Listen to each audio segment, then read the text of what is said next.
এবার 10 এপ্রিল আওয়ামী লীগের সরাসরি হরতাল ঘোষণা। সরাসরি 18 লক্ষ কর্মী রাস্তায় নামবে। আওয়ামী লীগের কেন্দ্রীয় নেতৃত্ব আজ একটি চাঞ্চল্যকর ঘোষণা দিয়ে দেশ জুড়ে উত্তেজনা বাড়িয়ে দিয়েছে। দলটি আগামী 10 এপ্রিল সারা দেশে সরাসরি হরতাল ডেকেছে এবং জানিয়েছে যে একযোগে 18 লক্ষ কর্মী রাস্তায় নামবে। আওয়ামী লীগের নেতারা বলছেন 10 এপ্রিল হরতাল হবে শান্তিপূর্ণ কিন্তু দীর্ঘ। এই দিন যেহেতু মুজিবনগর দিন, তাই এই দিন আমরা হরতালের দিন ঘোষণা করেছি। তাও 10 এপ্রিল শেখ হাসিনার নিরাপদ প্রত্যাবর্তন। সেদিনের দাবি হবে নিষেধাজ্ঞা প্রত্যাহার এবং গণতন্ত্রকে পুনরুদ্ধারের দাবিতে 18 লক্ষ কর্মীর রাজপথে নামবে। ঢাকা সহ সকল বিভাগীয় শহর, জেলা, উপজেলা একযোগে কর্মসূচি পালন করা হবে।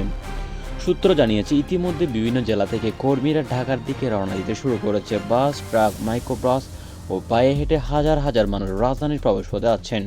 এদিকে সরকারি সূত্র জানিয়েছে 10 এপ্রিল হরতালকে কেন্দ্র করে রাজধানী সহ গুরুত্বপূর্ণ স্থানে জোরদার বাড়ানো হয়েছে পুলিশ, র্যাব, বিজিবি ইতিমধ্যে পরিপূর্ণ হয়েছে সামাজিক যোগাযোগ মাধ্যমে। এই নিয়ে চলছে তুমুল বিতর্ক।